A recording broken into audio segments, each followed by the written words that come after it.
Good afternoon and welcome everybody. Just a reminder that today's conference call or Zoom call will be recorded. And we will now turn it over to Sandy. Sandy, do you have any opening statements? And we'll get into questions. Yeah, welcome everybody. Glad to see you again. Dave, glad to see you're still sitting in that chair. And obviously this is for effect a little bit, you know, just how important, not having anything to do with Penn State athletics, but just to our society and our community, how important wearing our masks has become. Really proud of our student athletes and our coaches in the way that they've adopted this. And again, just wanted to open up this opportunity with kind of that emphasis for how important this is. So I'll take it off now and let you see my smiling face. And it is good to see everybody. I hope everybody continues to be healthy and safe at obviously what's a really challenging time. And I appreciate the opportunity to talk a little bit about some of the things that we're going through, hear from you all what's important and what questions that you have. But I do just want to start with this being July 1. We've kind of put the last academic year and yes, the last fiscal year in the books for us. But although it was a very difficult and challenging year, and obviously our winter sports and our spring sports getting truncated, many of which we had extremely high expectations for. It still was a really good year. You know, it seems like this was many moons and perhaps even decades ago. But you know, in the fall, our women's soccer team won the Big Ten tournament title. Football went to its third New Year's Six bowl game in the last 4 years. Men's soccer went to the NCAAs for the first time in 5 years. And as I said, we were poised to have really outstanding winter and spring sports based on the polls and the results that had been achieved to that point. Kind of burned in our brains now, of March 12th. And on the other side of things that obviously continued on, you know, the academic piece, kind of the bedrock of Penn State and Penn State athletics, that record graduation success rate, NCAA graduation success rate of 91%. Really proud of the effort that has gone behind that, and the continued effort to continue to try to best that. From an APR standpoint, 986 for the department, which is 3 points above the national average. Again, we need to continue to get better there, but we had a record 20 teams that had perfect single year APRs for that cohort of data that just came in, including football with its first 1,000, which is a perfect score, its first 1,000 single year score in the history of the APR for the NCAA. And then we had 6 teams with perfect multi-year, the 4-year APR scores. We set a school record, another school record, with 144 Big Ten distinguished scholars for the year. And we honored our spring sports student athletes, our spring sport seniors, in the very, very best way we could. This is under the circumstances. This is where social media has been a real positive in giving us an opportunity to say thank you and say goodbye to a number of seniors, all of our seniors, who have been really, really important to us, not only from a success in a competitive venue, but certainly in the classroom and maybe most importantly in the community and in life. We have between 20 and 25 class of 2020 seniors who have taken advantage of the NCAA's extended eligibility and our open invitation for them to return for 2021. I think I said to you all probably the last time we gathered that that's at an additional expense to us of somewhere between $600,000 and $700,000. Obviously, not a small feat in this really difficult time that includes economics and it includes the finances. But I'm pleased to tell you today, not unexpectedly, our donors, our passionate Penn Staters, have stepped up and have completely funded that fund and that cost for us. So once again, Penn Staters have stepped up to help out in our time of need here. And then probably lastly on the subject of kind of overall success and overall efforts this year have been the things that we pivoted to that we've pivoted towards during COVID-19 and during the shelter in place, whether they be our Helping Happy Valley and helping to promote and support local businesses and local efforts, as well as our blue-white tailgates. Our coaches and our staffs have engaged with the community in innumerable virtual ways. So really proud of the efforts there. And again, kind of the thirst and the hunger from our community to remain close and remain engaged with Penn State and with Penn State athletics.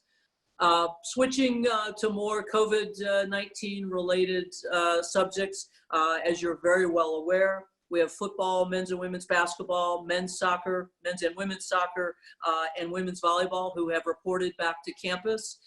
Those latter three are still in their 7-day quarantine, but all continues to go well for us. I've been very impressed, again, not unexpected, but certainly impressed with the diligence and the discipline with which our students and our staff are following our protocols and following the safety standards to make sure that we do this in a safe and healthful way. From obviously, COVID-19 is not the only difficult thing going on in our community and in our country. The social injustice and the racial insensitivity issues continue and have been illuminated during this time. I'm honored to serve along with 9 other Penn Staters and along with over 150 from our conference on the Big Ten Anti-Hate, Anti-Racism Coalition, and I'm certainly looking forward to that work. The fact of the matter is, this has been going on for far too long, and we haven't found a way to properly address it, solve it, eradicate hate and racism, and so we need to find new ways and or more effective ways, and that's something that I've been really proud of. How particularly our student athletes, our staff has certainly joined in. Coaches and staff have certainly joined in, but particularly our student athletes have stepped up, and I've been doing a lot of listening. Because frankly, obviously, I haven't and we haven't found the answer here. So I'm really proud of the way that our department has stepped up from a voice standpoint. We've got a lot of work to do. We all individually and collectively have work to do to get better. We all have made mistakes and all need to get better there. But we've had a lot of great conversations either amongst teams or amongst our staff just in the last in the last month or so. But frankly, we've done a lot of this work in the last few years, whether it be work around culture and inclusive and safe and welcoming environments, or very specific work We've got some terrific folks at Penn State, faculty and staff that do very good work around implicit bias, and the athletic department has engaged in that as well. So lots of work ahead, but again, on a number of fronts, very proud of what our students and staff have done just in the last month or so. And then finally, back to directly COVID related. We obviously have been testing our student athletes and staff upon their return. We have, as a university and as an athletic department, made a decision that we will report those results every 2 weeks. We'll do it on Wednesday. I don't know that I will always be the bearer of the of the testing results, but we will make those public every 2 weeks up until such time as the university returns all of our students, and then we'll make a decision at that time how those results might be folded in there. So today I can tell you that we've had 102 student athlete tests as of June 30th, and we have had 0 positives in those 102 tests. So that's a little bit of information on our testing there. And I think, Chris, I'm happy to take questions. Thank you very much, Sandy. Our first question will come from Neil Rudell at the Altoona Mirror.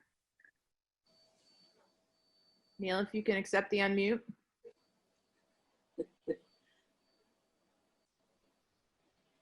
Sorry, imagine that glitch. Hi, Sandy. Thank you. Neil, how we doing?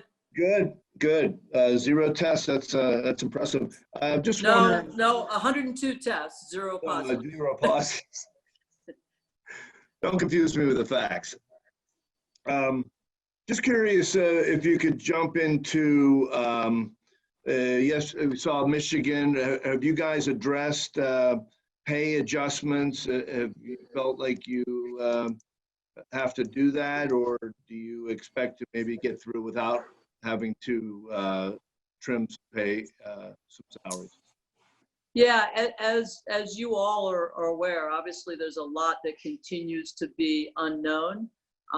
We certainly are modeling a number of different scenarios. I think we're at the point, and I've had the conversation with our head coaches.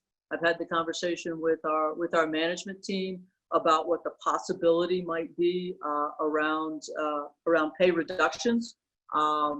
We had an all-staff last week where I mentioned it to the entirety of the staff, just so that they would be aware. I do think, again, without certainty, but that our financial challenges, our revenue shortfalls are going to be of a magnitude that we will need to take some steps around pay. As I indicated, I've had these conversations both collectively and in many cases individually with coaches and our leadership team. To a man and a woman, they're prepared to step up and help with this cause should that be the case. And I think at this point, it's probably safe to say that will be the case. All the details obviously still need to be worked out. You're on mute, Chris. Fail. It's a big fail on my part. I was unmuting Tyler and didn't unmute myself. Tyler Donahue from Lions 24/7. Hi, good afternoon, Sandy. Thanks for the time today. Absolutely, Tyler. Thanks for joining in. Thank you. The last few weeks, we've seen this phase return for the Penn State football program, and obviously a lot of eyes are fixated on football because of the financial revenue. How would you assess these first few weeks with the team back on campus, and what do you think as far as new challenges will be presented when the rest of the student population joins in late August? Yeah, thanks for this question, because I think it's great credit to our team, meaning our staff and our performance team, our sports medicine team, Penn State Health, who obviously are our sports medicine partners in this. Incredible work done to prepare for the time, 3 weeks ago now, where our first team, which was football, did return. You know, the preparation, the detail in the protocols, the interaction with experts, our experts amongst our faculty, our experts at Penn State Health, our experts within the state. You know, we've certainly, from a sports standpoint, have looked to the NCAA, looked to, in the sport of football, looked to the American Football Coaches Association, so been a tremendous amount of collaboration here. But our performance team, in conjunction with Penn State Health, has really carried the lumber here. And when it was time to start bringing teams back, we were ready. We had been educating our students for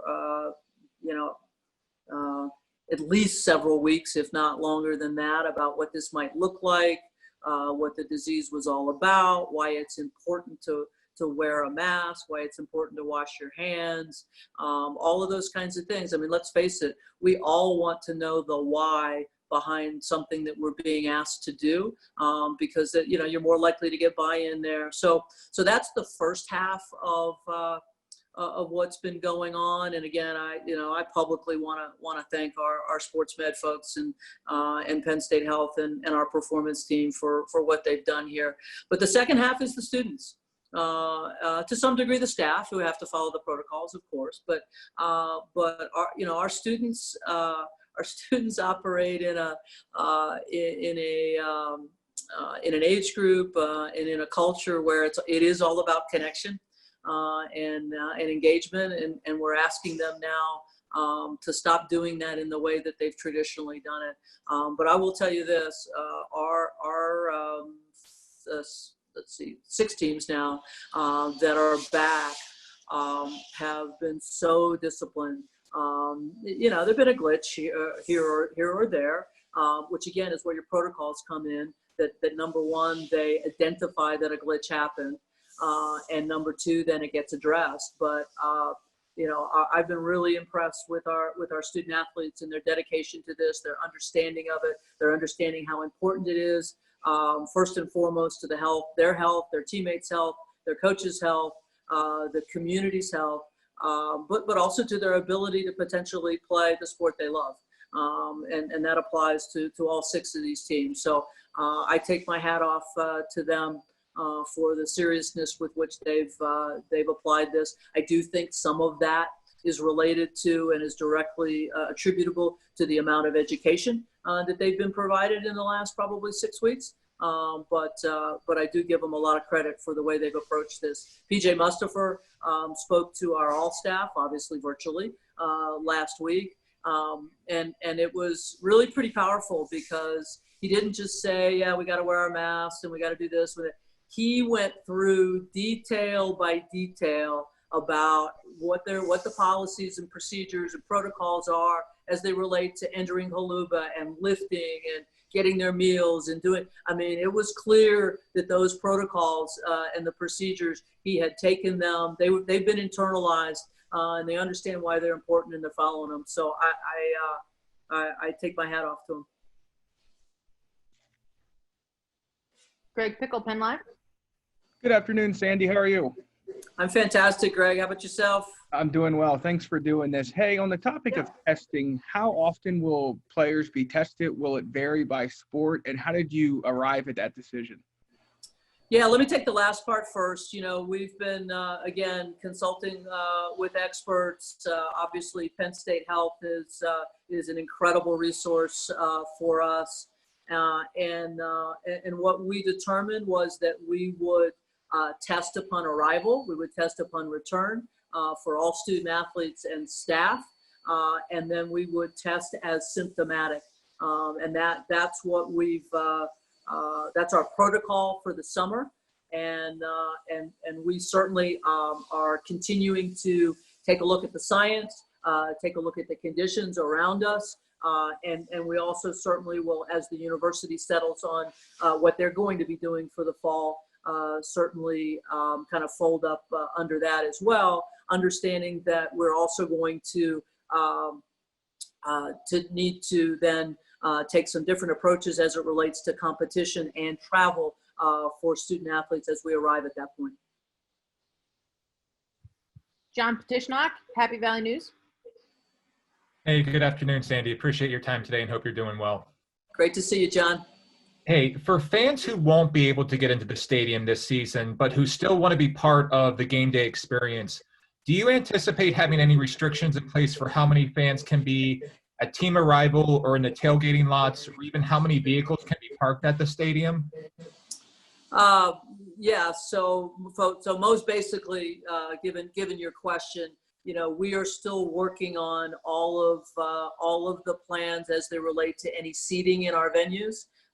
You know, we need to work with the governor's office and what might be our state protocols at that time. You know, I think the last time we talked, I said, hey, you know, we're over 100 days away. Well, you know, now we're just over 60 days away. So the time is whittling away, but we still do have some considerable time. And, you know, for our fans, I know they're anxious. They're anxious because many of them want to come. Many of them want to know what the safety procedures will be for us. And as with anything that we're doing, whether it has to do with student athletes or it has to do with staff or coaches, or obviously in the case of our fans, you know, everything we're going to do relates to health and safety, goes right back to health and safety. And I know our fans are very anxious about that. But before we can put out what our seating might look like, we certainly need some guidance from others. So we're still not quite there yet. But I think, to be fair, John, you know, there are going to need to be restrictions on lots of things. You know, we certainly how our student athletes enter both home team and visiting team, how they enter the stadium, and, you know, what fans they or what other people in general they have access to, or frankly don't have access to, is all going to need to be part of the plan.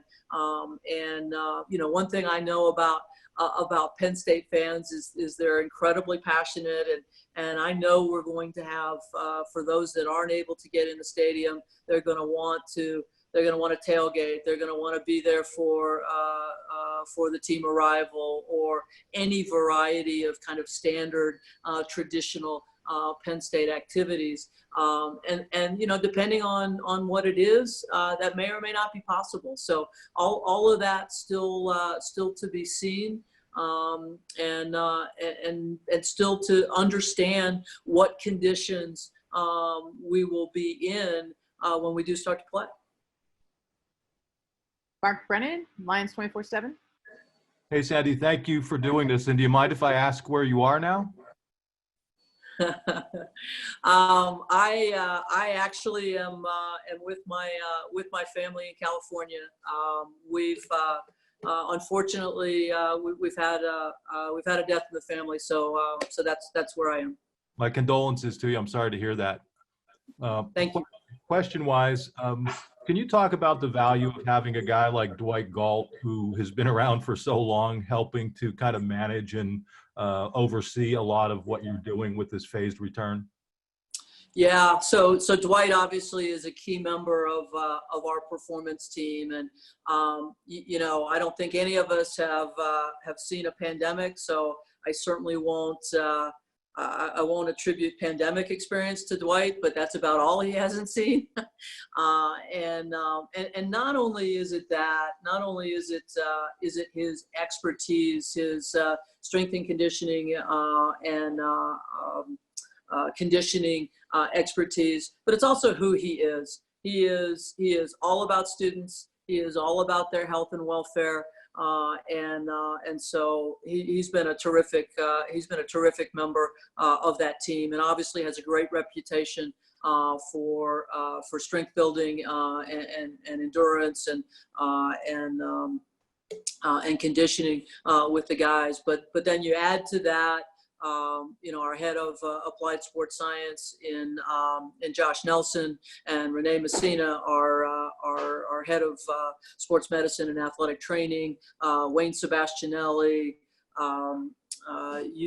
Kayla Martin, Matrunik Martin, our nutritionist. They've all been a piece of this. They've all been a part of it, and they've been spectacular. Lots of other schools have those same pieces. I'm not sure lots of other schools take the same approach that we do, which is really a collaborative one.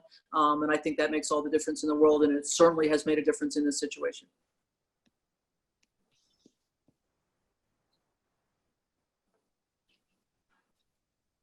Audrey Snyder, The Athletic. Hey, Sandy, thanks for your time this afternoon. I'm wondering, James had referenced in some interviews that perhaps some players have not felt comfortable coming back to campus at this point. Has that been the case with football? And if a player elects not to come back, say this fall, would their scholarship still be honored? Yeah, we've been really clear, and it's kind of where our education started again 6 or 8 weeks ago, that this is all about their health and safety, and an element of their health and safety is their comfort. So we have at every turn indicated that it is their decision when the time for each of our teams to be invited back arrives. The decision is completely theirs, and that their scholarship is not in jeopardy at all. We will work with them on that, and again, both health and safety as it relates to the virus, but also their health and safety as it relates to their acclimatization, their conditioning. All of that will be taken into consideration at every point, whether it be coming back for voluntary lifting and conditioning, whether it be in the sport of football when we start with the summer access on July 13th, or whether it be when we start camp. We'll have to consider where each and every student athlete is in their in kind of their sequencing in their evolution of their health. Frank Bodani, York Daily Record. Hi, good afternoon, Sandy. There seems to be a little bit more uncertainty kind of growing about the college football season in some realms, at least. How do you feel about the season going off on time? What do you think the biggest hurdle or worries would be over the next few weeks? Yeah, I mean, there's no doubt that there's been a little bit of pessimism here in the last couple of weeks that we really hadn't had for probably about 4 to 6 weeks. We've been ticking up on the optimism scale. I think that the approach that I'm taking to this is that I think that's part of the ebb and flow of the virus here. Obviously, my hope is that maybe as people start looking at the masking and the social distancing again, and all of the precautions and kind of understanding or maybe recommitting to the seriousness of this, that we'll see it flatten out. The bottom line is, again, whatever it is we're going to do, we're going to do it only if it's safe and healthy, starting with students and then moving to coaches and staff and then spreading out to our community. So what we're doing is we're planning. Obviously, given the uncertainty, we're having to work on a lot of plans, a lot of different plans, a lot of different scenarios. And when the time comes, if it's healthy and safe to do it, we'll obviously do it. And if it's not, we won't. New Bias Wilborn, Pittsburgh Post-Gazette. Hey, Sandy, how are you? I'm great. How about yourself? Good. Doing well, and thank you. And sorry for your loss. Appreciate that. Slight change up here with the name, image, and licensing stuff.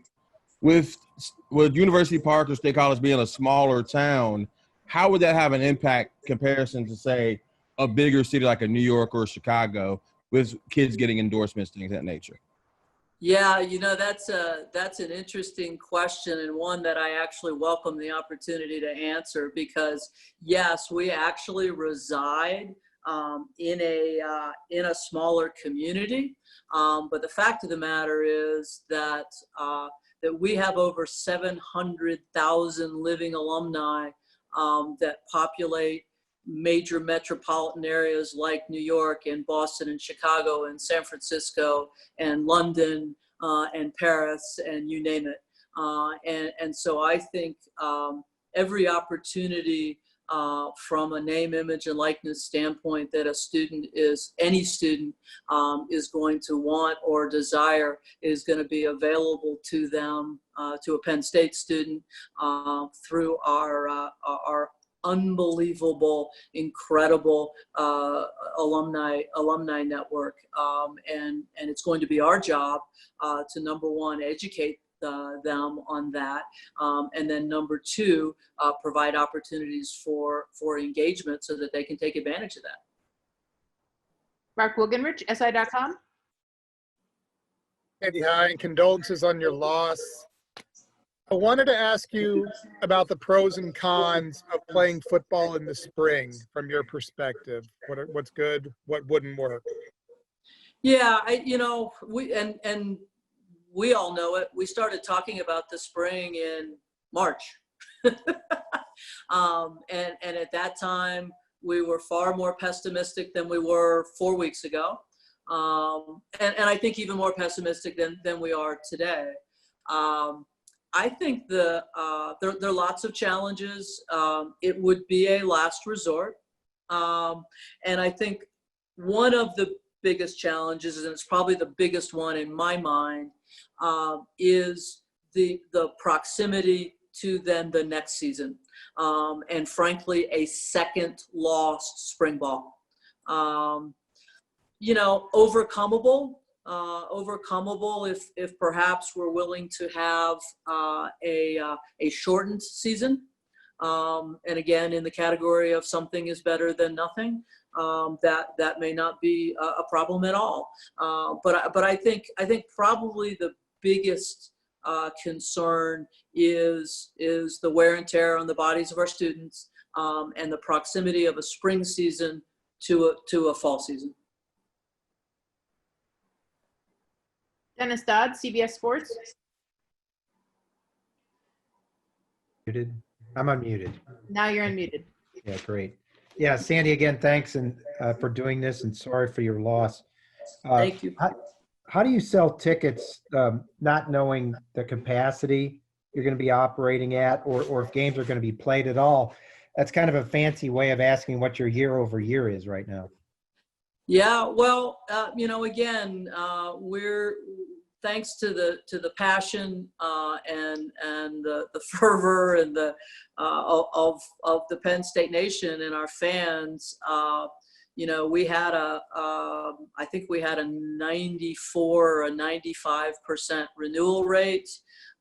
We had sold an additional close to 3,000 season tickets.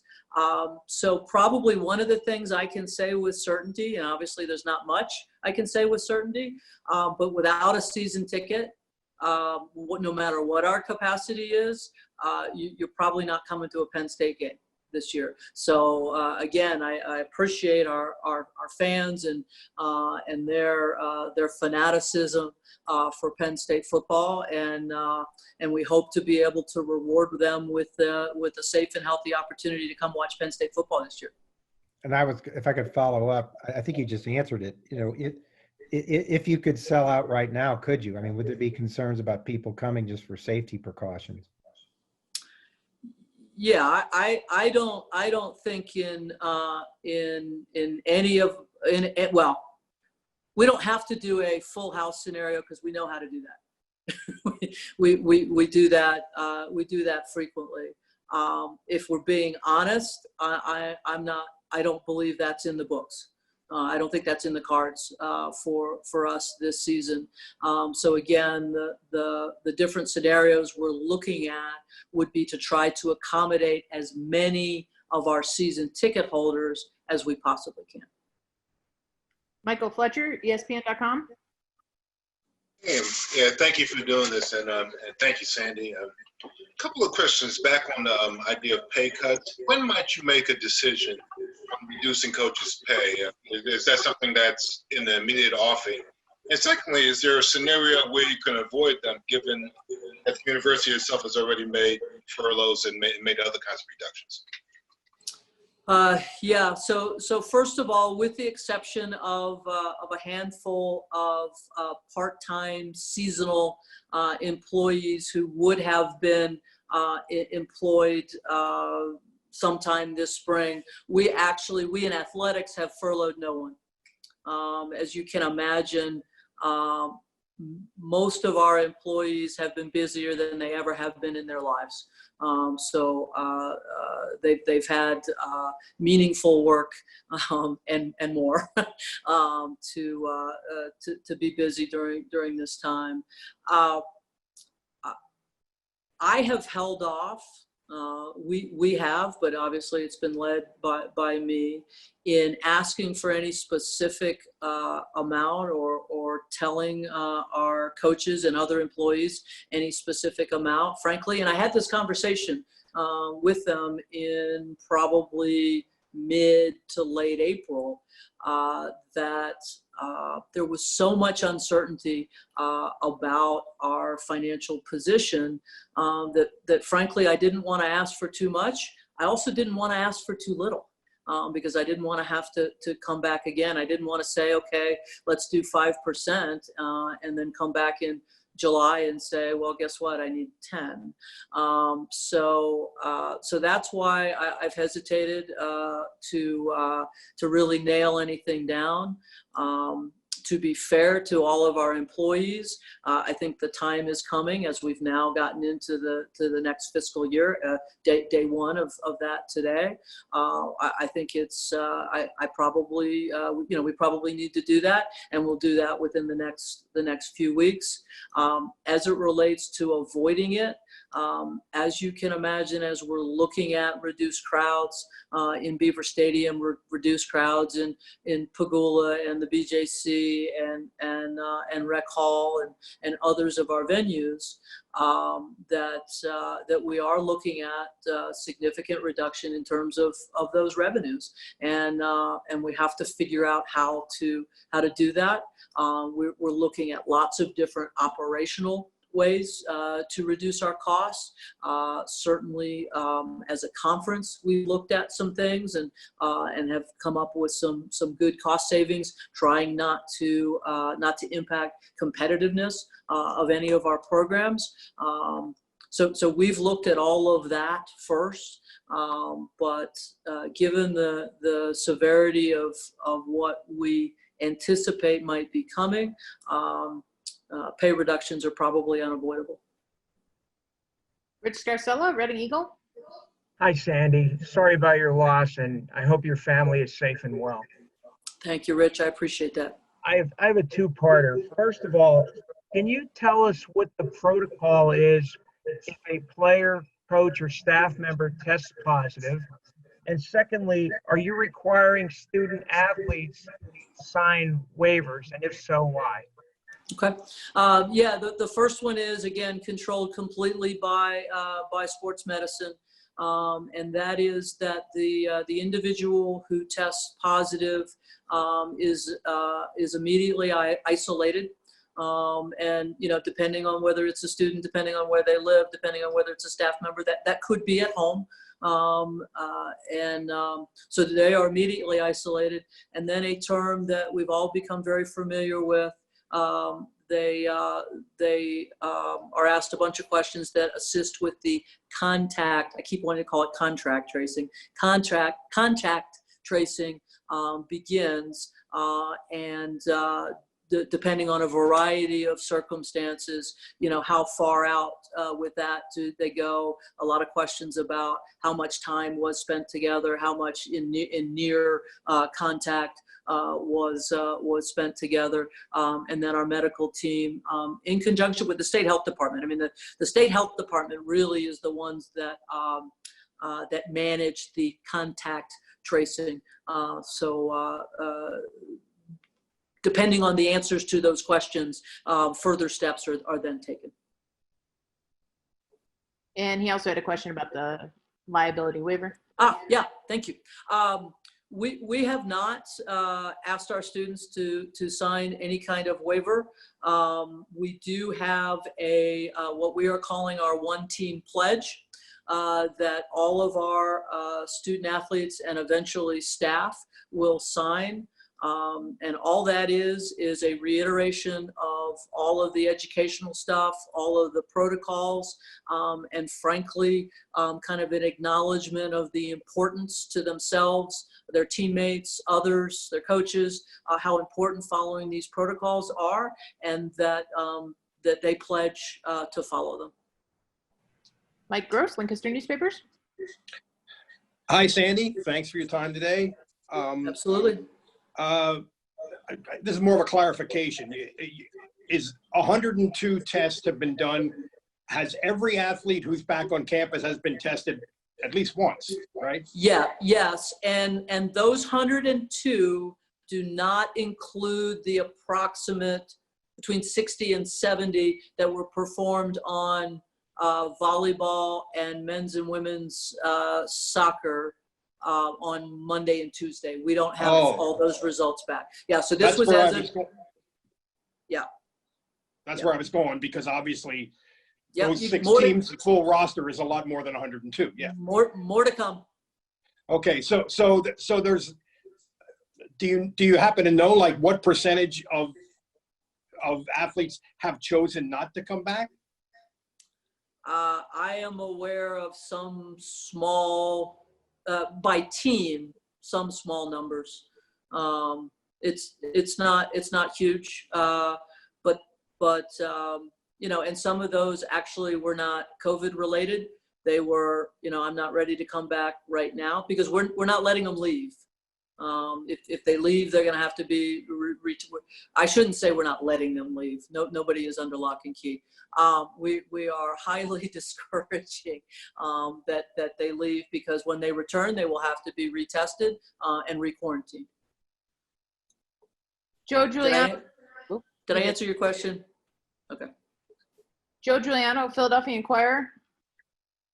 Joe, can you unmute yourself? I'm having issues with you.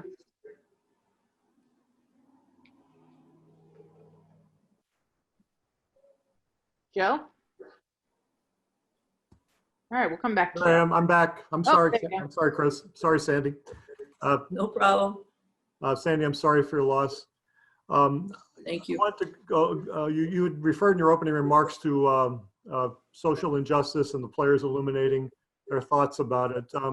Would you be willing to allow the players to wear any Black Lives Matter patch during games? And also, Penn State, since Coach Franklin has taken over, the team never comes out for the national anthem, at least at home. Would you encourage them to come out for the anthem and allow them to participate in any protests, symbolic protests that they might have planned? Yeah, let me answer part of your last question. The predominant operational mode in college football is that the teams are not on the field for the anthem. There are some exceptions. I know the University of Iowa is one of those, and if you gave me a moment, I could probably come up with some others. But the predominant standard operating procedure for football is that they are in the locker room. I'm going to address this more broadly on a couple of levels. You guys probably don't know this, but I stand up in front of each and every one of our teams at the beginning of every year and tell our students that I want them, this is a time for them to find their voices. I want them to find and use their voices, and that I will 100% support them, even if I don't agree.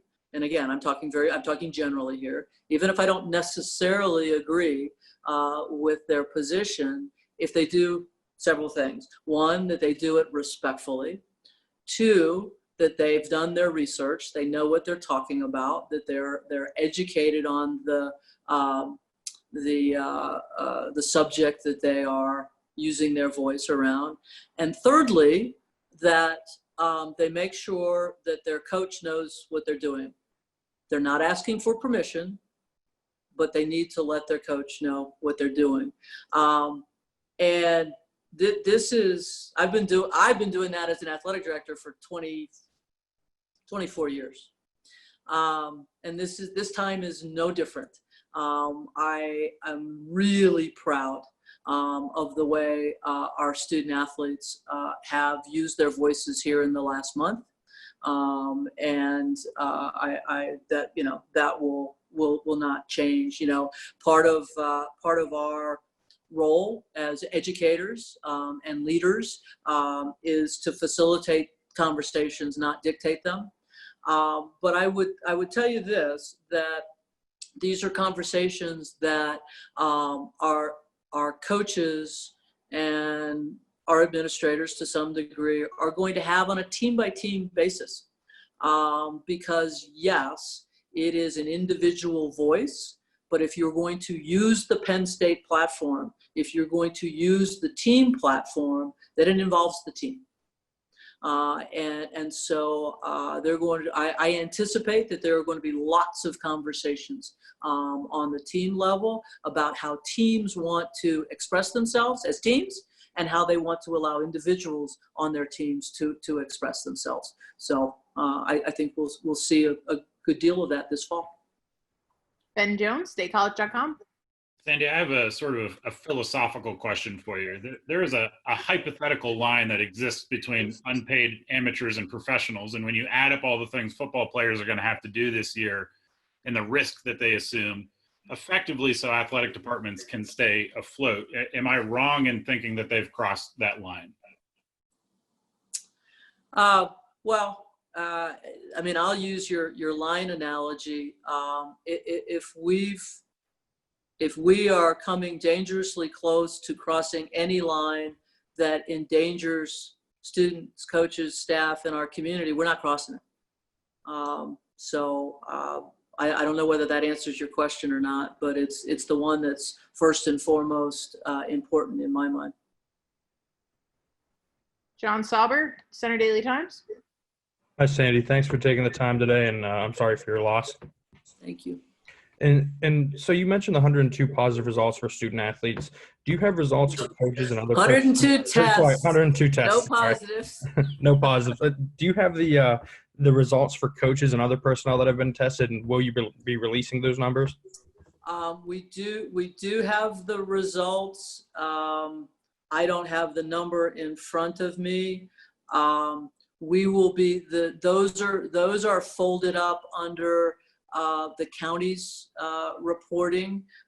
So we will not be reporting those. The athletic department will not be reporting those. Certainly as a university and a county, those absolutely are, our community will be fully aware of any positives that exist in their community. Elton Hayes, CNHI, Pennsylvania. Hey, Sandy, thanks for joining us this afternoon, and my condolences to you and your family as you all go through this difficult time. Thank you very much. I wanted to ask you, yesterday, Jesse Luketa spoke about the logistical issues with returning to State College from Canada. He mentioned Jonathan Sutherland, who's up there in Iowa as well. What goes into having to deal with, the embassy consulates, with making sure that you all are able to get the players back from countries while we have these travel bans, and what kind of goes into making that happen? Yeah, so we have an international students office at Penn State that deals with the multitude of challenges with international travel on a regular basis. Obviously, this is not regular. There's nothing regular about this. We're very fortunate with our Canadian students and our Canadian student athletes that those, I believe those consulates have remained open. And although there are certainly some precautions and some red tape that they need to go through, we're very confident that our Canadian students are going to be able to, it may take longer than we want it to or that they want it to, but are going to be able to get here. The challenge, several challenges on international students in general. The consulates in most countries, the U.S. consulates and embassies in most countries are closed. And then you add on top of that the various travel bans. And so that's going to be a real challenge for our international students in general, and certainly our international student athletes. It's should the consulates open, and should the travel restrictions ease, our returning students will find will have a much easier time getting here expeditiously. Our first-time students will need, unless they already had their I-20, which I don't know of many, if any, that actually do. They then would have to start the I-20 process, which will slow them down. So that you've identified a pretty significant challenge for that population of students. Again, fortunately, Canada is one where those challenges are going to be minimal. Doesn't mean they're non-existent, but they're going to be minimal compared to the rest of the world. We have time for a couple more questions before we need to let Sandy go. We'll start with Donnie Collins from the Scranton Times-Tribune. Hi, Sandy. There's been some schools, especially at the lower levels, that have kind of opted out of playing this fall. And I'm wondering what the procedure might be for you guys if you would lose a team off the schedule who decides not to play in the next month or two. How might you go about replacing them on the football schedule? And would you replace them on the football schedule, I guess? Yeah, so let's put football aside for a minute. You know, we've already in a number of our sports had we've had schools contact us, depending on how far they're traveling, and to say that they won't be fulfilling their schedule.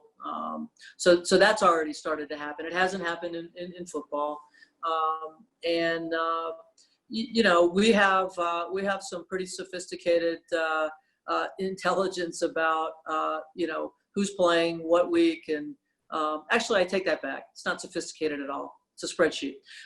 So about who's you know, who's playing when, where, and how, and I certainly think we could take a look at that, and particularly if it's more regional, an opportunity to, if something were to get dropped, more regional, we could certainly look at doing that.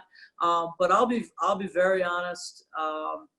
You know, we just at this point, we want to make sure that that we can get as many games as are safe and healthy. Again, if it's not the right thing to do, most importantly for our students, we're just not doing it. And yes, there would be a significant financial ramification to it. There would be a significant community, both economic and kind of morale and psyche implication to that. But none of that is worth risking the health and safety of our students and ultimately coaches, staff, and community. So, you know, we'd have to take a good hard look at why it got canceled and what the conditions are at the time. And I think that would dictate whether we would even try to look for a replacement or not.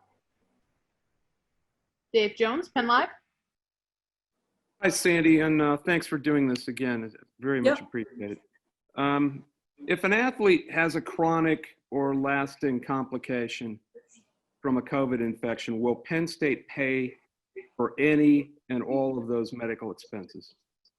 Yeah, so I mean, Dave, we have a policy right now that our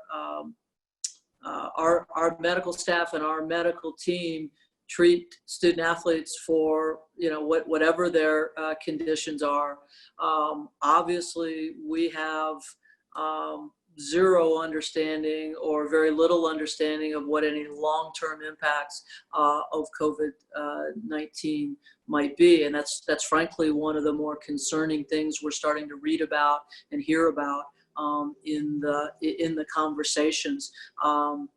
You guys have probably heard and read, and I don't know whether it's true or not, but that there are some in our industry that believe that student athletes should get the virus now so that it doesn't impact them during the season, any season in any sport. Well, obviously, as an educator and a leader, to me, that's completely unethical. And irresponsible. So again, I think we've got a lot to learn, but you know, our student athletes know that we're going to give them the very, very best medical care and health and welfare attention for whatever their issues are. Our final question is Peter Terpstra, WTAJ. Hey, Sandy. So in the event that folks that have already paid money for season tickets, if they're not able to attend games, people are worried about getting their money back. What can you say to those folks? And what do you think the economic impact could be on State College and the surrounding areas with limited or no fans during football season? Yeah, let me take the last one first. I mean, you know, in good times, we all talk about the economic impact of Penn State athletics and particularly football. So, you know, we know it would be immense. To your first question, that's what we're looking at now. We're looking at what we think our capacity could be. You know, talking to the state. Obviously, again, conditions can change. They can get better. They can get worse. So we've got to have a number of scenarios, and we certainly want to, in whatever we do, we want to be able to reward our passionate and very faithful season ticket holders for their investment in Penn State athletics and in Penn State football. So we'll have to ultimately, depending on all of the different levers that pull and what the situation is that we roll out for actually what we can do, how we can honor those that have invested in us. Sandy, thanks so much for your time today, and thanks for joining us